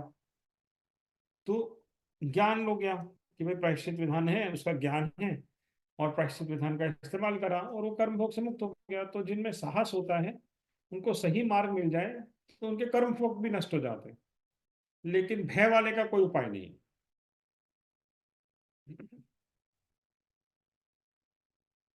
उसके बाद आर्ट ऑफ वॉर है ज्ञान का। Practical courage has to be for fighting fears. इसमें करेज को, फियर को फाइट करते हुए डॉक्टर जैसा भाव रखने के लिए अखंड, हमारी जो अखंड ज्योति है उसमें ये समझाया है कि जैसे बीमार की बीमारी दूर करते हैं, तो सारा साहस उसकी बीमार की बीमारी दूर करने में होना चाहिए। कोई अपनी ग्रीड, अटैचमेंट, ईगो नहीं हो, अपनी ड्यूटीज हो सिर्फ। तो अपने घर में या किसी पे भी मुसीबत आई, कर्तव्य परायणता है। तो साहस चाहिए, वो डॉक्टर जैसा चाहिए कि सामने वाले से आपको हेट नहीं करनी, घृणा नहीं करनी, सामने वाले के लेवल को समझना है, ईगो नहीं जोड़नी, अपना कर्तव्य समझ के एक साहस दिखाना है। और एक इसमें गुरुदेव का प्रेम विशेषांक है, उसमें एक आर्टिकल है यूनिवर्सल लव, विश्व प्रेम का अद्वितीय उदाहरण। उसमें भी इसके ऊपर, साहस के ऊपर एक बहुत बड़ी सी बात समझाई हुई है कि मैं धरती पे सारी के सारी समस्याओं से बड़ा द्रवित हो गया। फिर उसमें 8 एग्जाम्पल समझाए हैं कि मैं बीमार की बीमारी ठीक करने गया, फिर मैंने भूखे को खाना खिलाया, फिर मैं 2 लोग लड़ रहे थे, मैंने अपना दबाव प्रभाव इस्तेमाल करा। इस तरह के 8 एग्जाम्पल उन्होंने सिचुएशन एनालिसिस करी है। सब में ये समझाया कि देखो, तुमने आज उसको बचा दिया, तुम्हारा श्रम लग गया, ठीक है, लेकिन अगर उसने वीकनेस अपनी दूर नहीं करी तो उसका एक्सप्लॉयटेशन फिर कहीं होकर रहेगा। तो उसकी जिंदगी भर के ठेकेदार नहीं बन सकते। असली चीज है उस इंसान में खुद में साहस भरना। तुमने भूखे को भूख निवारण कर दी, फिर उसको घर ले दिया, लेकिन उसकी नीड अनलिमिटेड है। तुमने बीमार की बीमारी सेवा करके एक बार दूर कर दी, लेकिन अगर उसने खुद ने उसके नियमों का पालन नहीं करा, तो तुम जिंदगी भर उसकी बीमारी में उसके आसपास नहीं घूम सकते। तो ये विश्व प्रेम का उदाहरण में फिर फाइनली ये समझाया कि सबसे बड़ा साहस चाहिए, जामवंत जैसा। सबकी जिंदगी में हनुमान जी बनने की जरूरत नहीं है कि भाई सारे काम तुम्हारे हम कर देंगे। जामवंत की तरह दूसरों के अंदर का हनुमान जी जगाना संसार की सबसे बड़ी सेवा है। ये आर्टिकल है अखंड ज्योति प्रेम विशेषांक, जून 1942 में। और एक बुक है इसी तरह, अति भावुकता से बचे, क्योंकि हमारे यहाँ गायत्री परिवार के लोगों को अति भावुकता की वजह से ही वो पिसते रहते हैं। हमारे यहाँ महिला है, उसने बहुत सारे आदर्श समझ लिए। उसने सोचा कि भाई मैंने जैसे पेरेंट्स के घर में और गायत्री परिवार में रामायण जैसा अनुभव करा, राम राज्य, ससुराल भी वैसा होगा। ससुराल वाले प्रैक्टिकल वर्ड के घिसे होते हैं, वो आदर्शवादी उनके हाथ लग जाती है तो सोचते हैं तो सही है, मूर्ख हाथ में आ गए, इसको पेल दो। उसको एक्सप्लॉइट करते हैं, वो एक्सप्लॉइट होती रहती है 2-3 साल, 4-5 साल, फिर वो फट जाती है एक दिन। तो बेसिकली आत्मविवेक से ये भी सोचना है ना कि मेरे जहां जा रही हूँ उन लोगों के लेवल के हिसाब से तो बिहेव करूं। वही सतयुग की चीजें मैं कलयुग में थोड़ी उतार दूंगी। अपना ही तो ख्याल रख सकते हैं ना हम। भाई मैं वो आदिवासी क्षेत्र में जाके पादरी की तरह उनको कृष्ण नहीं बना सकता। तो यह हमारी, मेरे पास करीबन 100 के करीब काउंसलिंग में कर चुका हूँ। हमारी गायत्री परिवार की दीदी, इसको सबकी सेम समस्या होती है बिल्कुल। उनके उनके एटीट्यूड और बिलीफ सिस्टम में एक्सप्लॉयटेशन लिखा होता है। कोई ससुराल में नहीं होती, कहीं और होती, तब भी उनका एक्सप्लॉयटेशन होता, बिकॉज उनका एक पक्ष डेवलप हो गया और दूसरा पक्ष डेवलप ही नहीं हो पाया। तो उनको बहुत ज्यादा समस्याएं झेलनी पड़ती हैं। अब ये हमारे गुरुदेव की बुक्स हैं जो साहस नाम के टॉपिक पे लिखी है, 55 बुक्स। ये मैं इनके टाइटल पढ़ देता हूँ। सिर्फ साहस साहस पे किताबें हैं और विल पावर पे और हैं इतनी, बट ये साहस के टॉपिक पे हैं। भाग्यवाद हमें नपुंसक बनाता है, भाग्यवाद को नहीं, इनमें से सारी पब्लिश नहीं हुई है। पुरुषार्थ को मान्यता मिले, भय मारक है, साहस तारक है। दैनिक जीवन में मनोविज्ञान का उपयोग, हम सशक्त और साहसी बने, हम दुर्बल नहीं शक्तिशाली बने। विचार शक्ति की महिमा गरिमा, विचार शक्ति मनुष्य की सबसे बड़ी सामर्थ्य है। विचारों की उत्कर्ष प्रगति का मूल आधार, विचारों की अलौकिक शक्ति, विचारों की अपार शक्ति, विचारों की उत्कृष्टता, प्रगति का मूल मंत्र। विलक्षण एवं अत्यंत सामर्थ्यवान मानवीय मस्तक, साहस बिना गति नहीं, प्रगति नहीं, साहसी ही जीतता है। साहसी बने, सफलता पाए, हर सुबह नया जन्म, हर रात नई मौत, हारिए ना हिम्मत। हम सशक्त और साहसी बने, हम अशक्त क्यों सशक्त हों, हम दुर्बल नहीं शक्तिशाली बने, जीतेंगे हिम्मत वाले। जीवन की दिशा धारा और उसका सार्थक नियोजन, जीवन संग्राम के वास्तविक महाभारत। जीवन संग्राम में कैसे जीतें, जीतेंगे हिम्मत वाले, काम आएंगे अपने ही हाथ। करिष्ये वचनम तव, कठिनाई व्यक्तित्व को प्रखर बनाती है। कठिनाइयों को शत्रु नहीं मित्र समझे, कठिनाइयों की अग्नि परीक्षा, कठिनाइयों की कसौटी पर खरे उतरे, कठिनाइयों से डरिए नहीं लड़िए। काया ऊर्जा और उसकी चमत्कारिक सामर्थ्य है। कायरता और भीरुता दो बड़े कलंक, कायरता का कलंक हमें मंजूर नहीं। मन के हारे हार है, मन के जीते जीत। मन की प्रचंड शक्ति मनोविज्ञान, मन की शांति, मन की तुष्टि, आत्मा की दुर्गति। मन को साधें, जीवन साधें। मानसिक कमजोरियों से कैसे छूटें। मनो मनोविज्ञान समतासीम अपराश्चित। मानवीय स्वाभिमान को कलंकित ना होने दें। मानवीय विद्युत के चमत्कार, मन स्थिति बदले तो परिस्थिति बदले। मनोबल की चमत्कारिक शक्ति, ना डरिए ना भयभीत होइए, ना घुटते रहिए ना भयभीत होइए। नया जीवन की नई प्रेरणा, ज्ञान के बिना कोई चीज पवित्र नहीं करती। व्यक्ति को ऊंचा उठाने वाली संकल्प साधना, विपत्तियों से डरिए नहीं जूझिए। उसके बाद ये हमारे पास है तेजस्विता मनस्विता प्रखरता। इसके चैप्टर 2 के मैंने बुलेट पॉइंट्स बनाए हैं। सभी चैप्टर के मैंने बुलेट पॉइंट बना रखे हैं। इनकी इंडेक्स की हेडिंग्स हैं, इसको इंग्लिश में कन्वर्ट कर रहा है। Courage from within, energy source are within us, source of strength come from struggle and facing challenges, adversities are challenges which should be accepted with grace. Courageous people get attract necessary resources from universe has to be backed with necessary efforts and consistency. Details, ifs and buts and guidance, thoughtful resolutions. ये जो index है हमारे तेजस्विता मनस्विता प्रखरता का, उसको मैंने convert करा है। और प्रैक्टिकल एप्लीकेशन मैंने कैसे दिया उसको मैंने चर्चा कर ली है। अब मेरे साथ तो यही हुआ कि गायत्री अनुष्ठान के साथ तेजस्विता मनस्विता प्रखरता को 3-3 बार रगड़ रगड़ के अपने अंदर बीज बोए, लिख लिख के। जब वो सिग्नल हुए, अभी भी समय समय पे कोई कठिन परिस्थिति आती है तो मैं तेजस्विता मनस्विता प्रखरता को किताब को उठा के और उसके ये हेड नोट बनाता हूँ। ये जो इंग्लिश में ट्रांसलेशन देख रहे हैं, ये मैं अपनी सबकॉन्शियस में बीज बो रहा हूँ कि वो विचार मेरे को दोबारा से रिमाइंड हो जाए। अब इसमें जो मुझे सबसे ज्यादा चीज का एहसास होता है कि काम बहुत लोड होता है और ऊर्जा शक्ति, प्राण शक्ति वो बहुत कम बचती है, तो बहुत राशन करना पड़ता है। सिर्फ गाइडेंस पे शिफ्ट होना पड़ता है एज के साथ साथ। और जो काम मैं 50 या 100 लोगों की मदद कर सकता था, अब इसको काट के 2 या 5 तक ही करना पड़ता है, एक हफ्ते में एक से ज्यादा ब्रीफ नहीं। तो भाव होने हुए भी सामर्थ्य और शक्तियां ऊर्जा से गबन होती हैं। ऊर्जा, प्राण शक्ति और हेल्थ, ये आपके पास कितनी है, तो जितना जवानी में गुरु के ज्ञान को प्रैक्टिकल शेप दे दे, उतना ही बाद में धरती ब्लिस जैसी होती है। अभी मैं चाह के भी बहुत चीजें नहीं कर सकता, क्योंकि वो उतने क्लाइंट्स का लोड लेना और निपटाना संभव ही नहीं होता। सीधा हेल्थ होती है। बहुत बढ़िया भाव रहे, बहुत मिराकल मिराकल जैसी मर्डर मर्डर केसेस में से भी ईश्वर ने गुजार दिया और वो चमत्कारिक ढंग से सुलझ गए। लेकिन अब ये ऐसा हो गया कि अब बहुत कम चीजों पे समय लगाना संभव हो पाता है। तो बस इसके साथ मैं गुरु सत्ता को नमन करूंगा और अपने इसको कंक्लूड करूंगा। सभी को धन्यवाद। धन्यवाद आदरणीय प्रदीप जी। अब इसको हटा लेते हैं स्क्रीन को ना, और किसी का कोई प्रश्न हो तो वो आदरणीय प्रदीप को आदित्य साहब से पूछ सकते हैं, और फिर बाद में हमारे दो शब्द आदरणीय इनके नेतृत्व देंगे। आपने काफी अच्छा संग्रह किया, काफी पुस्तकों का अध्ययन करने के बाद काफी के नोट्स बना लिया आपने। और काफी क्या कुछ, हाँ जी। मैं क्या कुछ शब्द ही नहीं है। आप इतना कुछ बोल दिया, इतना कुछ कह दिया, इतना कुछ। हम्म। अब क्या, ये क्या आदमी बोले इतना मतलब कोई शब्द नहीं है आज के प्रवचन पे। हम्म। लेकिन मैं एक बात जो पकड़ी है, वो जैसे आप, मैं आपसे भी पूछना चाहता था।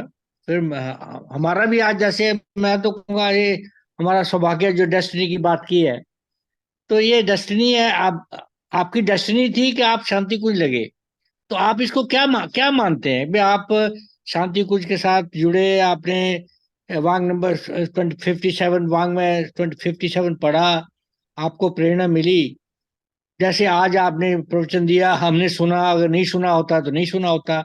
अब मैं भी वो 57 वांग वांग में नंबर 57 लाऊंगा, पढ़ूंगा। अब उससे मुझे प्रेरणा मिलेगी, कितनी मिलेगी कितनी नहीं मिलेगी, वो मेरे प्रयत्न पे निर्भर करता है। नहीं, आपके तो लिए बहुत ये, आसान है, मैं आपको बताता हूँ कैसे। नहीं, मैं वो जो आप कह रहा था ना फल मेरा ना कर्म मेरा, मैं कोई वहीं आ रहा था। सिर्फ एक ये मिनट में ये आपको ये आपको ये सिर्फ मेरे ये मेरे बस में नहीं है कि मैं, ये होना था। आपने शांति को जाना था। नहीं, मैं इसके आपको पे मैं आप क्या सिर्फ कहें? 60 आपको 60 सेकंड के अंदर अंदर मैं बहुत बढ़िया सा हाँ, एक एग्जांपल देता हूँ। आप हाँ जी, अपनी बोलिए। परिस्थिति में आप हाँ जी। टारगेट बनाएं कि मैं ये 1.25 लाख के गायत्री अनुष्ठान करूंगा। हम्म। प्रैक्टिकल शेप में मैं इतने वीडियो बनाऊंगा या इतने आर्टिकल लिखूंगा या इतने सारे नोट्स बनाऊंगा, या जो भी आपको सोशल मीडिया पे प्रचार करना है, ठीक है, या अपने किसी भी नियर एंड डियर वन की इस समस्या का समाधान करूंगा, या 10 लोगों से इस पर बातचीत करूंगा। तो हम्म। आप 1.25 लाख का अनुष्ठान बनाएं 9 दिन में मंत्र लेखन का, और उसके बाद या 1 महीने में स्प्रेड कर लें उसको अपनी परिस्थिति के हिसाब से। उसके बाद ये वांगा में उठाएं, इसके नोट्स लिखें, ठीक है। और उसके बाद 1.25 महीना या 1 महीना या 40 दिन का अनुष्ठान करने के बाद, जिसमें आपने मंत्र लेखन लिख लिया, इस किताब के पूरे नोट्स बना दिए, उसके बाद उसको किसी भी परिस्थिति में अपना लीजिए, तो वो जो बुक है वो आपकी हैबिट में चली जाएगी। चाहे इसको आप 9 दिन के बाद एक्सपेरिमेंट कर लीजिए, ठीक है। वो तो लक्ष्य तो आपको अपने आत्मविवेक से तलाशना पड़ेगा। आपने टाइम बाउंड कर दिया, उसको रिटर्न गोल कर दिया, अपने सबकॉन्शियस में तेजस्विता, मनस्विता, प्रखरता को बो दिया, पीछे से गायत्री अनुष्ठान की शक्तियां लगा दी। तो जो भी चीज पे आप हाथ रखेंगे, अभी भी जिस भी चीज पे अपनी परिस्थिति में, उस चीज को सफल होते हुए देखेंगे, और वो बुक आप पूरी तरह जी लेंगे सिर्फ 9 दिन के अंदर अंदर। नहीं इतना नहीं, वो आसान। बिल्कुल बिल्कुल क्लियर है, वो इसमें कोई कहीं कहीं भी रास्ता डाउट नहीं है। आपने दोबारा कह दिया और भी हमें सुदृढ़ कर लिया। तो मैं भाग्य की बात करता हूँ। एक बहुत भाग्य की बताओ, मतलब ये एक बड़ा वो है, कॉन्सिडेंसी बोलिए कि भाई आपका प्रवचन आज सुना है, जो जीवन में कमियां हैं, जैसे गायत्री है, मैं पिछले 20 साल से लिख रहा हूँ गायत्री लेखन। लेकिन वो 1.25 लाख 9 लाख अनुष्ठान नहीं किए। आज 20 लाख हो, 20 साल हो गए मुझे तकरीबन, बिना नागा, मैं चाहे एक दिन भी चाहे बीमार हूँ चाहे विदेश में जाऊँ लिखता हूँ। लेकिन इस तरह का जो आपने इतना सुदृढ़ निश्चय से किया है, एक अनुशासन से किया है, ये सब कोई ठीक है, हम अपनी जॉब करते रहे जिंदगी भर तो करते, लेकिन मैं ये फाइनली डेस्टिन था, हो सकता है आज ही वो डेस्टिनी का दिन आया हुआ भी, आपसे ये सुनना था, मैंने ये पढ़ूंगा। अब आप 1.25 लाख के बारे में लेखन करता हूँ, लेकिन उसके पर्सनली आपसे बात कर लूंगा। लेकिन मैं कहूंगा कि आपने ना फल मेरा ना कर्म मेरा, पूरा गीता के सारांश भी दे दिया आपने, सब उपनिषदों का सारांश भी दे दिया, पतंजलि योग योग बहुत छोटी सी बुक है दे दिया। गुरु जी की, कर्म योग की रीति नीति, पतली सी 20 पेज की बुक है, कर्म हाँ योग जी, हाँ जी, की रीति नीति। सॉफ्ट कॉपी में अभी के अभी इनको दे देता हूँ ठीक। आपके हाथ, ये आप सबको दे देंगे। बहुत बहुत मतलब कि इसका आज के प्रवचन का कोई मतलब कि वो बयान नहीं किया जा सकता, आपको कितना आदमी ग्रेटिट्यूड करे उसका भी कोई हमारे पास शब्द नहीं है। मैं ये यही कहना चाह रहा था। और बड़ा एक बस एक किताब कर्मयोग की रीति नीति, और आपको अगले 9 दिन में अनुष्ठान करके कोई भी चीज एक चूज करके जो प्रैक्टिकली आपके केस में हो, ये सारे के सारे थॉट्स को आप अपने इसमें अपना लेंगे। इन थॉट्स को मैं आप जी लिया तो ये थॉट्स आपके अभ्यास में आ गए, फिर अच्छा, अभ्यास आपसे एक काम करेंगे। आपसे पर्सनल बात भी कर सकते हैं फोन पे? हाँ जी बिल्कुल करो ना। अच्छा ठीक है, ठीक है। सैटरडे संडे सुबह वॉक पे जाता हूँ मैं, तब कर सकता हूँ। अच्छा ठीक है, ठीक। ये मैंने अरविंद जी को, हमारे इनको जी, हमने इसको इनको ये कर्म योग की रीति नीति मैंने बुक दे दी बिल्कुल। ऑलरेडी। तो ये आप सबको भी हाथ के हाथ मेल करके पहुंचा देते हैं, 28 कि पेज जैसे है। जैसे नोट्स बनाने का आपने हमें हमें अपने याद आता है, जब जॉब करते थे, वो करते थे, पढ़ते थे तो कैसे नोट्स बनाते थे, उसके बिना कोई दूसरा रास्ता नहीं होता। मतलब एक यह उसका जो रीजन आपने है, उसका प्रैक्टिकल साइंटिफिक बताया, रीजन। क्योंकि हमने भी एक मेरी गजल है, एक है तीस दिल में मगर लपे सी रखते हैं, हम जीने में नहीं मरने में नहीं जीने में, उसका एक शब्द है, ले चले जो कुछ और पास मंजिल के करीब, इत्तेफाकन हम हमेशा कदम वहीं रखते हम्म, हैं। नहीं तो उसका, तो डेस्टिनी खुद ले जाती है वहां फिर। उसका एक बहुत बड़ा साइंटिफिक रीजन है कि ना, हमारे पास कोई भी चीज जो हमने टाइम बाउंड करके लक्ष्य बनाई, तो हाँ जी, हाँ जी, एनर्जी इंटेंसिटी हो जाती है। आप किसी जज को काम करते हुए देखिए 60-65 की एज में, वो हाँ 100 मुकदमे सुन रहा है और कम से कम 10-15 में ऑर्डर लिख रहा है। तो वो जो काम कर रहा है वो आदतों के अभ्यास की वजह से कर पा रहा है। जी, ठीक है, वो अगर 70 की एज में भी है तो भी आदतों के अभ्यास से उतना आउटपुट निकाल पाता है जो किसी और चीज से बहुत ज्यादा है, क्योंकि उसके पास टाइम बाउंड लक्ष्य है। उसके ठीक पास ठीक। पता है कि मेरे को आज ये 100 मैटर सुनने हैं और इसमें 5 में या 4 में ऑर्डर पास करने हैं।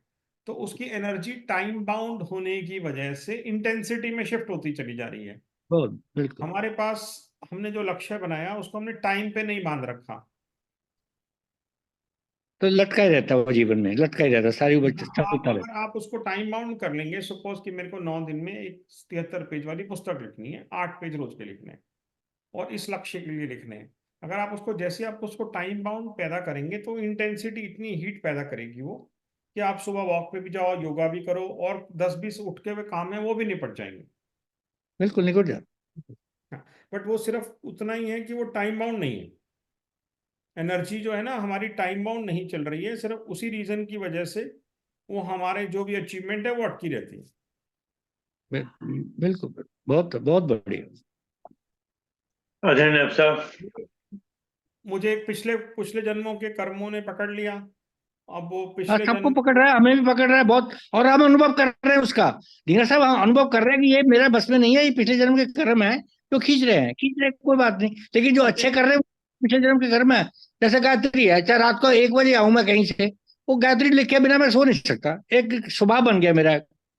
तो लेकिन वो भी पिछले जन्म कर्मों से ही है, तो अच्छे बुरे कर्म है, हमने झेलने हैं, किसी से गिला शिकवा नहीं है, कोई गिला शिकवा नहीं किसी से। मेरे को 30 की एज में पकड़े और 48 में वो निवृत्त हो गए। तो देखिए, 18 साल में, 18 आपने साल में, निपटा दिए, आपने निपटा दिए। 18 साल में जो भी तपस्या अनुष्ठान, ये सारी किताबें विताबें, एनर्जी, ये साहस, ये सब इकट्ठा होके मेरे अपने कर्मों के गड्ढे को भरने में चला गया। जब वो भर गया तो उसके बाद फिर सफलता की देवी के दर्शन करें। उसके पहले तो सारी की सारी एनर्जी, सारे के सारा प्रयास, साहस, ज्ञान, कर्म, सब कुछ इकट्ठा होकर अपने खुद के गड्ढे भरने में जा रहा था। अब और अब लोक जन का कर रहे हैं, बिल्कुल वो आप पर्सनल से अब लोक जन पे आ गए आप, बिल्कुल बिल्कुल बिल्कुल लोक कल्याण पे आ गए। हाँ, ऑफिस को एक्सपैंड कर रहे हैं, अभी तो हम लोग रेनोवेट करा रहे हैं, एक्सपैंड कर रहे हैं, तो वो अपने कर्म क्षेत्र में ही जा रही है एनर्जी, बट उसी में से ही कल्याण ही है। अब वो थोड़ा बिजनेस वाले एरियाज में जन कल्याण का काम है, बट वो एरिया डिफरेंट हो गया, बट हाँ, है वही बहुत भाव वही है। बहुत, एक तो आपको बहुत बहुत प्रभु की कृपा आप पे बहुत है, इस पर आपको you deserve all the appreciation. और बाकी हम लोगों पे भी आपकी कृपा हो गई है, अब मैं ऐसे प्रवचन सुनते हैं, ये भी हम आपको बहुत बहुत धन्यवाद देते हैं हमारी तरफ से। ये धन्यवाद नहीं है, नॉट वर्ड ऑफ थैंक्स, अपनी तरफ से बोल रहा हूँ तो नायब साहब देंगे, या और कुछ और वक्ता कुछ और श्रोता कुछ अपना विचार देना चाहें, आपको कुछ प्रश्न पूछना चाहे पूछ सकते हैं।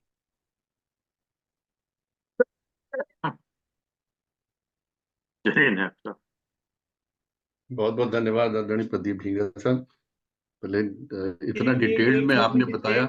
एक छोटी सी बात रह गई। जो जी तेजस्विता, मनस्विता, प्रखरता है, उसमें एडवर्स परिस्थिति हजारों के हिसाब से एग्जाम्पल्स हैं, और सबसे ज्यादा एग्जाम्पल उसमें मेडिकल हिस्ट्री के हैं, जहां डॉक्टरों ने बोल दिया डेथ है, कैंसर है, नहीं बचेगा, किसी को 2 साल आइसोलेशन हो गया, किसी को समस्या आ गई। और एक हमारे पास और गुरुजी की किताब है, आध्यात्मिक चिकित्सा एक समग्र उपचार। अब अगर आप इसको पढ़ेंगे तो यही विल पावर, यही गायत्री अनुष्ठान से पैदा की हुई शक्ति ला इलाज रोग को बिल्कुल अगले कई जन्मों के लिए क्लीन कर सकती है, जिसका इलाज मेडिकल साइंस में नहीं हो। वो भी साहस, हमारा गायत्री अनुष्ठान, और ये ज्ञान और विवेक, तेजस्विता, मनस्विता, प्रखरता में सैकड़ों एग्जाम्पल्स हैं, एक नहीं 50 एग्जाम्पल्स हैं उस किताब में, जहाँ पे असाध्य रोग, लाइलाज रोग, जिसको डॉक्टर ने बोल दिया कि तू 2 महीने से ज्यादा नहीं जिएगा, वो भी पूरा जी भर के जीवन जिए। बस ये बात मेरे को ध्यान से उतर गई, बताने में रह गई। तेजस्विता, बहुत मनस्विता, प्रखरता में एग्जाम्पल ही एग्जाम्पल भरे हुए। ठीक। ये सारी किताबें मैंने आप सब लोगों को भेज दी हैं, सबको देख लीजिए। आदरणीय नायब साहब। ये साहस वाली बुक्स भी मैं आपको दे रहा हूँ, जो हम्म, साहस की बुक्स है ना हमारी, जी। ये भी बुक में दे देता हूँ सारी।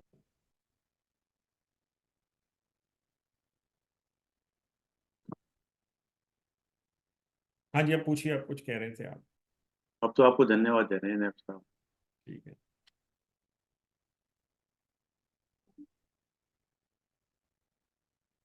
हो गया सर फाइनल। समय, इतना समय एक कैसे निकाल किताब सकते हैं? हाँ, बहुत। आप इतना अध्ययन जी कैसे मैं करते खुद देख रहा हूँ, इतने पॉइंट्स इन्होंने मैं बना दिए, इतने पॉइंट्स बनाए हैं एक एक हैं? पॉइंट्स के ऊपर, इतनी स्लाइड्स अद्भुत बनाई देन डिस्कसिंग। अद्भुत। लेकिन आप मैं ये देख लीजिए बट टाइम है मैं जो नहीं। है ना, एक एक करके साहस की सारी किताबें हमारे अरविंद सर को भेजते जा रहा हूँ, और वो सब आपको भेजते मैंने जाएंगे। भेज भी दिए हैं, जैसे जैसे आप भेज रहे मेरे हैं। मैंने ईमेल में, ना डरिए ना शांत होइए, हम्म, तो ये आज को ये सारी की सारी बुक्स जो इस टॉपिक में हैं, ये हम्म, बुक्स भी अवेलेबल करा रहे हैं साथ के साथ। अब ये इसमें ये बात है, अवेलेबल कराना इसलिए जरूरी है क्योंकि पब्लिश नहीं हो रखी है। हम्म, जैसे मैंने इनको अभी बुक दी है, अभी सबको दे रहे हैं, ना डरिए ना डरिए ना शांत होजिए। अब ये बुक पब्लिश नहीं हो रखी है, हम्म। बट इसकी पीडीएफ सॉफ्ट कॉपी अवेलेबल है। तो मैंने 55 बुक्स लिखी थी, वो सारी के सारी बुक्स अवेलेबल हैं। तो पब्लिश क्यों नहीं हो रही, करवा क्यों नहीं रहे? अब वो सब मेरे मेरे हाथ में नहीं है जी। अब वो आप मथुरा भेज दो, पब्लिश करके दे देंगे आपको। मथुरा में तो ऐसा होता है ना, आपने किताब दी, वो पब्लिश करा के ले लो। अच्छा, वो मना तो नहीं करते हैं कि पब्लिश मत कराओ।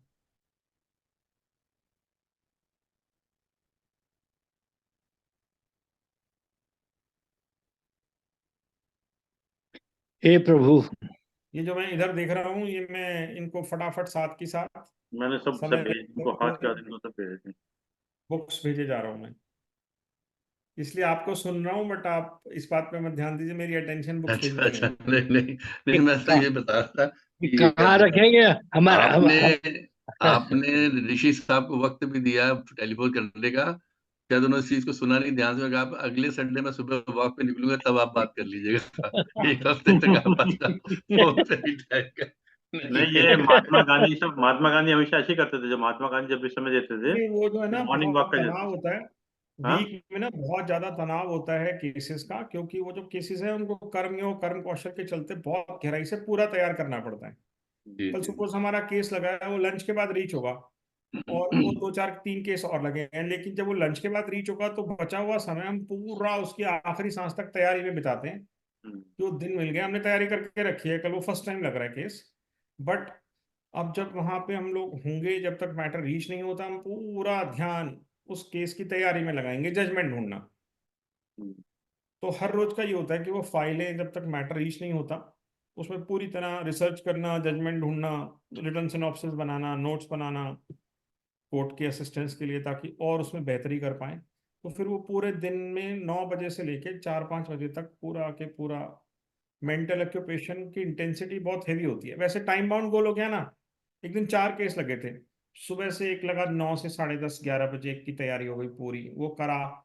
12 बजे दूसरा रीच हो गया, उसको उसकी तैयारी करी। 2 बजे तीसरा रीच हो गया, 4:30-5 बजे चौथा रीच हो गया। उन चारों की तैयारी करने में जो मेंटल एब्जॉर्प्शन या इन्वॉल्वमेंट या इंटेंसिटी जाती है, वो बहुत हाई जाती है।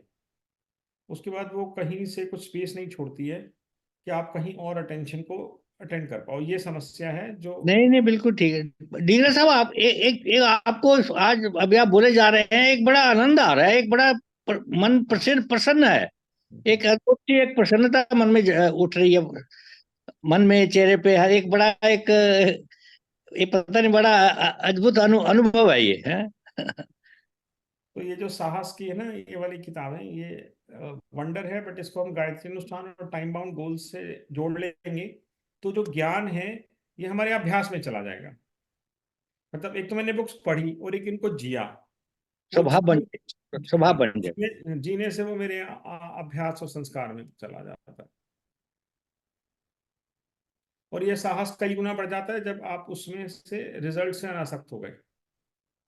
रिजल्ट से अनासक्त होते ही ये साहस अंदर से 100 गुना बढ़ जाता है, ये क्योंकि तो आपको सुनने से ही साहस बढ़ गया हमारा, तो आप करने से क्या होगा तो ये सारी की देखिए। सारी जो शक्तियां हैं वो उसमें जा रही हैं। सारी की सारी शक्तियां फिर कर्म योग कर्म कौशल में जा रही हैं। अब देखिए नायब साहब कुछ बोल नहीं पा रहे, इतना इतना प्रभावित हुए हुए हैं कि हम लोग, हमारे पास शब्द नहीं है। नायब साहब मैंने देखिए क्या बोलते हैं। मैंने बुक दे दी, कठिनाइयों को शत्रु नहीं मित्र समझिए। अब आज की दुनिया में कौन ऐसा लिटरेचर देता है कि कठिनाई आए तो इंसान बोले कि भैया तेरे लिए ईश्वर तेरे दरबार पे आया है कठिनाई के रूप में। लोग तो हम तो सोचते हैं कहाँ वैसा से। बोलते हैं, आप खेल जमेगा, जो जीवन में मुश्किल आती है बोले आप खेल जमेगा, अब मजा आएगा। ये हाँ, मेरा है। मुसीबत आए तो अब मजा आएगा, बस बस ये वैसा ही है। सराखों, एक मेरी सब गजल है, बहुत बढ़िया। सराखों पे मुसीबत भी अगर दे तो खुदा, हर बुरा वक्त है इंसान का इम्तिहान होता। ये मैंने ऑलमोस्ट करेज पे काफी बुक्स इनको दे दी है, निकाल निकाल। बहुत समय अच्छा। मिलेगा तो सारी 100% दे दूंगा मैं।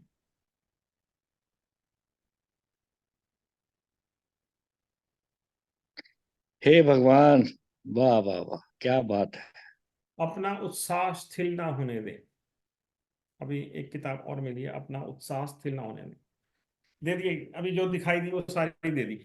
मैंने करीबन करीबन 25-30 बुक्स दे दी हैं।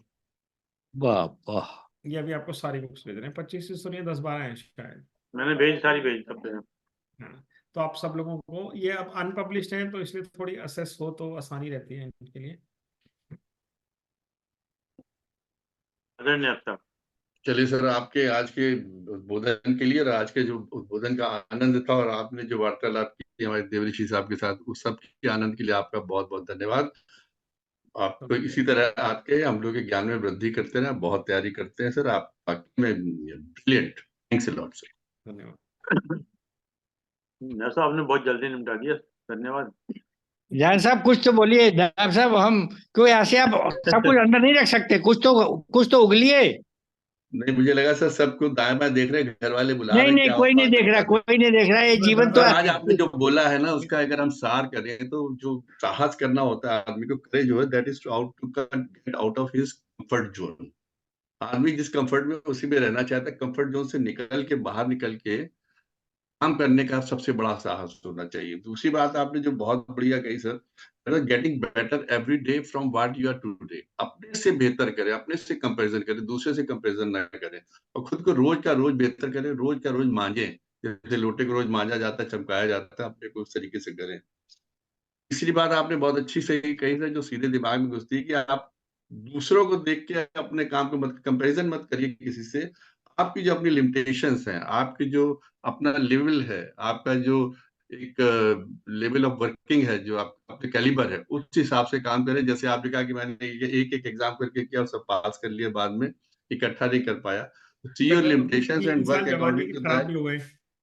और उसके बाद सर आपने कहा विन योर ओन फियर्स। वाकई में किसी भी तरह का डर हो, सबसे पहले मेरे को तो भी लगता है जिस सब्जेक्ट्स में आपको सबसे ज्यादा डर लगता हो ना बचपन में, मैथ्स में, उसी के पीछे पड़ जाओ, उसी पे काबू कर लो, तो स्टडीज बड़ी बेहतर हो जाती है। इसलिए जिस चीज से सबसे ज्यादा डर लगता हो, उस चीज पे चढ़ जाओ। तो अपने फियर्स पे जो है, किसी भी तरह का डर, होने का डर सबसे ज्यादा होता है जो आपके पास है, चाहे वो इज्जत हो, चाहे मान हो, चाहे पैसा हो, चाहे परिवार का सदस्य हो, कुछ भी हो, उसको खोने का डर सर सबसे ज्यादा होता है।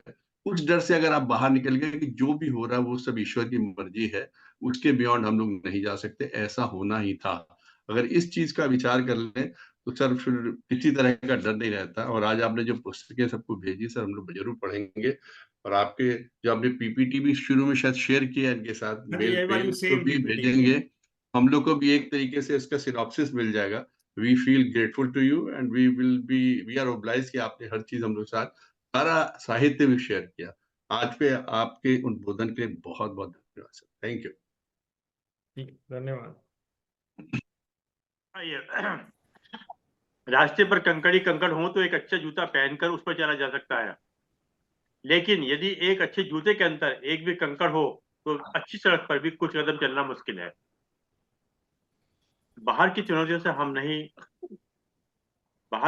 हम नहीं अपने अंदर की कमजोर से हारते हैं। बहुत ठीक है सर, बहुत बढ़िया सर। मुझे समझ में नहीं आ रहा वो बोल रहे हो। Very true. आइए तीन बार बहुत बढ़िया सर।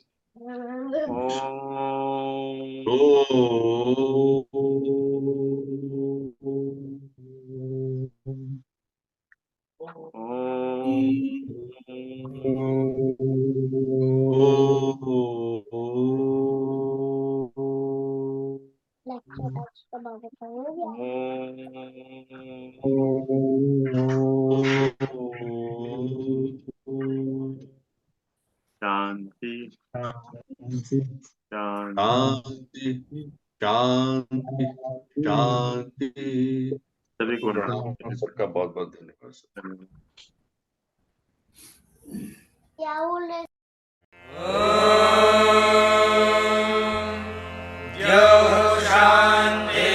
शान्तिरन्तरिक्षं शान्तिः पृथिवी शान्तिरापः शान्तिरोषधयः शान्तिः वनस्पतयः शान्तिर्विश्वे देवाः शान्तिर्ब्रह्म शान्तिः सर्वं शान्तिः शान्तिरेव शान्तिः सा मा शान्तिरेधि। ॐ शान्तिः शान्तिः